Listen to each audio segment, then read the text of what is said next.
but in the quiet chamber behind your forehead. And if you sit with yourself long enough, you begin to realize that the mind is a marvelous creature, wild, untamed, restless. But like all wild things, it does not respond well to force.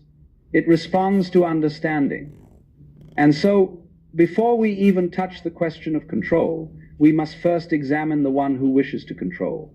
You may believe that you are the thinker of your thoughts, the captain steering the ship of your mind. But if you observe honestly, you will notice something unsettling. For most of your life, you have been hypnotized by your own thoughts. You wake up in the morning and the first thought is already there, like a small creature tugging at your sleeve, reminding you of something unfinished, something unresolved, something to worry about, something to chase. And without question, without consideration, you follow it. Off you go, pulled into the labyrinth, convinced this is simply what life is. But I invite you to do something radical. For just a moment, observe the one who is doing the thinking. If you close your eyes and listen closely, you'll notice there are two of you. There is the mind, busy, chaotic, relentless. And then there is the awareness, the silent watcher, the one who sees the thoughts come and go. This awareness is not disturbed. It is not anxious. It does not try to fix or control anything. It simply witnesses. To control the mind is not to tighten the grip, but to shift the vantage point from being inside the storm to noticing the storm from the outside. When you realize you are the awareness and not the thought, you create a gap. Thoughts are like that. You cannot bully them into silence, but you can observe them into stillness. The second lesson in controlling the mind is understanding the nature of thought itself. Thoughts are not facts. Thoughts are not commands. Thoughts are simply movements of energy, echoes of memory, fragments of imagination, impulses of the nervous system, shaped by conditioning, experience, and emotion.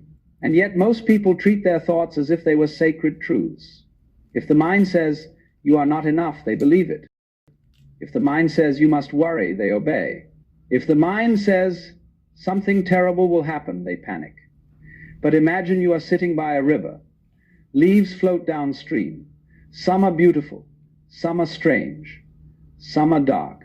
But you do not jump in and drown yourself every time an unpleasant leaf appears.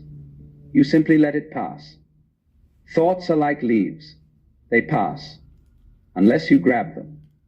Control, then, is not grabbing. Control is letting go. But letting go is not as simple as it sounds. The mind has been trained over years to cling to fear, cling to desire, cling to identity. And so we begin to dive deeper into the inner mechanism.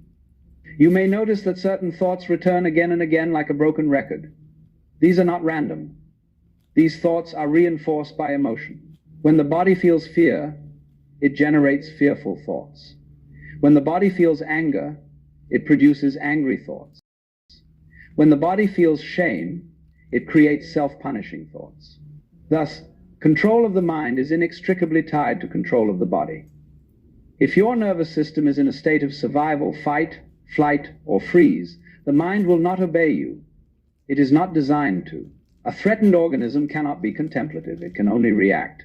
So, controlling your mind begins by calming the body. Take a breath, not a shallow one. Those are the breaths you take when you are trying to survive, but a deep one. A breath that says, "I am willing to be here." A breath that signals to your body that the danger is imagined, not real. When you breathe this way, something remarkable happens. The body shifts from survival to presence, and the mind follows. You see, the mind is not a master. It is a servant. It simply reflects the state of the body. This is why so many people believe they cannot control their thoughts. They are attempting to control the effect while ignoring the cause. A quiet mind is not achieved by force. It is achieved by safety. When the body feels safe, the mind becomes quiet. Now let me tell you something important. The mind is addicted to control. It believes that by thinking enough, it can prevent disaster. It believes that by rehearsing outcomes, analyzing possibilities, and predicting dangers, it can protect you. But this is the great joke of existence. The mind tries to control life by imagining every outcome, but in doing so, it creates the very suffering it is trying to prevent.